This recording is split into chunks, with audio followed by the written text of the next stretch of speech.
Match list one list दे रखी है, list one हमारे पास कॉम्प्लेक्सेस और लिस्ट टू हमारे पास हाइब्रिडाइजेशन दे रखा हुआ है। देखो एक काम करते हैं, मान लेते हैं कि मैं इसमें फाइंड करूंगा, मैं इसमें एक ये वाला फाइंड कर देता हूं और एक ये वाला फाइंड कर देता हूं, ठीक है। बाकी आप फाइंड करके बताओगे अपनी तरफ से, पक्का ना? ठीक है, मैं इसमें बता देता हूं, आप लोग यहां पे जो काम आएगा वो काम आएगा वीक फील्ड लिगेंड और स्ट्रॉन्ग फील्ड लिगेंड, ठीक। अच्छा, फिर उसके बाद हमारे पास काम आएगा क्या कहते हैं, एक सीनॉक्स वाली ट्रिक। कार्बन और नाइट्रोजन से जो अटैच हैं वो स्ट्रॉन्ग फील्ड लिगेंड में आते हैं, ऑक्सीजन और हेलोजन से जो अटैच हैं वो हमारे पास वीक फील्ड लिगेंड में आते हैं। लेकिन ये जो हमारे पास ट्रिक है वो मोस्टली 85% तक करेक्ट हो जाती है, बाकी का 15% बहुत जगह इनकरेक्ट है, क्योंकि वहां पे कुछ टर्म्स आ जाते हैं। एक आया जाता है हायर ट्रांजिशन सीरीज के साथ, भाई यहाँ पे ये अमीन जो है अमोनिया, ये कुछ जगह क्या कहते हैं वीक फील्ड लिगेंड है, कुछ जगह स्ट्रॉन्ग फील्ड लिगेंड है। Strong field ligand higher transition series के साथ है, weak field ligand lower transition series के साथ है। तो इस वजह से मैंने कहा, ठीक है, ये नहीं कि 100% ही मान लिया सबके साथ, तो वो गलती मत करना। अब जैसे हमको दिया हुआ था NiCO का होल 4, ठीक। सबसे पहले निकल की एटॉमिक नंबर तो 28, ठीक। अच्छा, तो इसकी इलेक्ट्रॉनिक कॉन्फ़िगरेशन 4s2 3d8, ठीक। अब यहां से 4s2 कैसे आया भाई, हमारे पास इसके पहले हमारे पास क्या दिया हुआ था, इसके पहले हमारे पास आर्गन दिया हुआ है, तो आर्गन का 18, फिर उसके बाद कैल्शियम का 20, फिर उसके बाद ये पूरा का पूरा दिया हुआ है, हाँ या ना। अगर इसका मतलब यहां से 28 दिया हुआ है, इसका मतलब 4s2 दो जो होंगे वो कैल्शियम वाले साइड होंगे और 8 जो होंगे वो लाइन से लेकर डी ऑर्बिटल्स होंगे। इतनी बात क्लियर? अच्छा, अब यहां से CO जो है न्यूट्रल लिगेंड है, इसका मतलब इसके ऊपर कोई चार्ज नहीं, इसका मतलब Ni की जो वैलेंसी है वो यहां से हमारे पास क्या है, 0 है।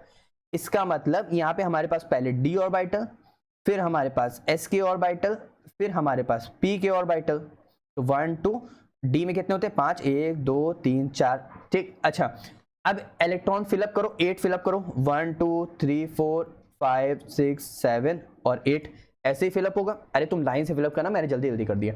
अब s में कितने 2 इलेक्ट्रॉन्स हैं, ठीक है।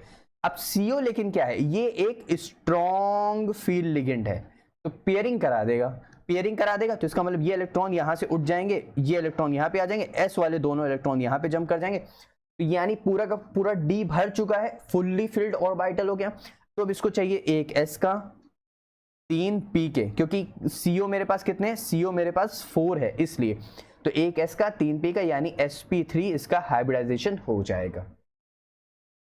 अब समझ आया अच्छे से? नेक्स्ट क्वेश्चन देखें और नेक्स्ट इसमें पार्ट देख लेते हैं। इसका नेक्स्ट पार्ट हम कौन सा करने वाले थे, FeH2O का होल 6 2+, ठीक है। यहाँ पे ध्यान देते हैं, मान लेते हैं हमने यहाँ पे लिख लिया FeH2O का होल 6 और बाहर क्या है 2+ है, ठीक है। अच्छा, यहां से हम लोग Fe की वैलेंसी फाइंड कर लें। Fe हमारे पास यहां से कितना है, Fe अच्छा एटॉमिक नंबर 26, तो इसको कैसे लिखेंगे 4s2 3d6। तो चलो पहले फिल करते हैं। पहले हमारे पास जो चलेगी वो ग्राउंड स्टेट चलेगी 1 2 3 4, तो यानी 1 2 3 4 5 और एक 6, ठीक है। फिर हमारे पास S का आएगा 1 2, फिर हमारे पास यहाँ पे आएगा H2O वीक फील्ड लिगेंड है, पेयरिंग नहीं होने देगा, पेयरिंग नहीं होने देगा, तो इसका मतलब हम आगे बढ़ेंगे भाई, जाहिर सी बात है ना, इसका मतलब हम लोग आगे बढ़ेंगे। तो इसका मतलब यहाँ पे आगे बढ़ने का मतलब है कि हम लोग की जो हाइब्रिडेशन है वो आगे आएगी। नहीं, गलत हो गए, क्यों? क्योंकि यहाँ पे Fe2+ वैलेंसी है, हमको S तो चाहिए, तो अब यहाँ पे 2+ वैलेंसी है, इसका मतलब Fe के ऊपर चार्ज है 2, यानी 2 इलेक्ट्रॉन्स निकल गए S से, सबसे पहले इन आउटर मोस्ट शेल से, तो यानी S से इलेक्ट्रॉन्स निकल गए। अब यहाँ से ये D पूरा का पूरा फुलफिल रहेगा, पेयरिंग नहीं होगी, तो यहाँ से अब एक S चाहिए, 3 P चाहिए, क्योंकि 6 हैं, तो यहाँ पे हमको 2 D के चाहिए होंगे, तो sp3d2 इसका हो जाएगा। तो अब देखते हैं, यहाँ से आओ, इसका मतलब हमारे पास Ni का चल रहा था sp3, ठीक है, sp3d2 चल रहा है इसका, ठीक है। अब बाकी बचा पूरा ये है, अब आप इसको सॉल्व कर लोगे। अब कुछ समझ आया? अब इन दोनों को मुझे सिर्फ सॉल्व करके बताना, मैं ऑप्शन बता देता हूं यहाँ पे क्या करेक्ट आ रहा है। देखो पहले ए का तुम खुद ही मिलाओ, ए का फर्स्ट है, ए का फर्स्ट कहाँ पे, यहाँ पे, यहाँ पे। अब देखो उसके बाद डी का हमारे पास थर्ड है, डी का हमारे पास थर्ड है यहाँ पे, यहाँ पे। ओहो, ऑप्शन अब तो फंस गया है, अब तो या तो बी का सेकंड होगा या तो सी का फोर्थ होगा। चलो एक और ट्राई कर लेते हैं। देखो Cu कॉपर है, कॉपर यानी हमारे पास 29, तो 29 को कैसे लिखते हैं 4s1 3d10 fully filled electronic configuration के लिए, ठीक है। अब यहां से कॉपर में से 2 इलेक्ट्रॉन निकल गए, एक इलेक्ट्रॉन यहां से निकल गया, एक इलेक्ट्रॉन यहां से निकल गया, यानी डी हमारे पास अब फुल्ली फिल्ड है, डी। अच्छा एक और ट्रिक तुम लगा सकते हो, पूछो कैसे। यहां पे देखो 4 है और यहां पे 6 है, अब देखो 4 के लिए भाई साहब यही खाली है और 3 के लिए हमारे पास ये वाला, सॉरी ये वाला खाली है, तो यानी अब तो जाहिर सी बात है 4 वाला तो यहीं जाएगा और सी वाला हमारे पास 4 जाएगा, सी वाला हमारे पास 4, यानी बी का तो हमारे पास सेकंड, यानी ऑप्शन नंबर 1 ही हमारे पास करेक्ट होगा। हमको इलेक्ट्रॉनिक कॉन्फ़िगरेशन भी नहीं निकालनी पड़ी। कुछ समझ आया? मतलब 2 हमने फाइंड कर लिए, बाकी 2 बचे, 4 और 6 ही तो बचे थे, तो 4 वाले का 4 से मिला दिया, 6 वाले का 6 से मिला दिया।